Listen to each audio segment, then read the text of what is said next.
мотор.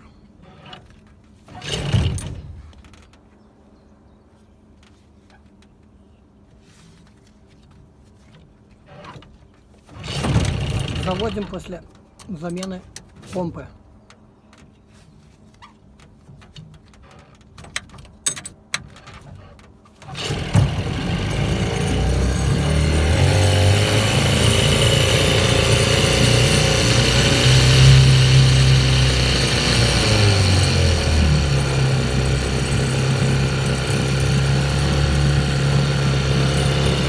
Вода бежит, видно.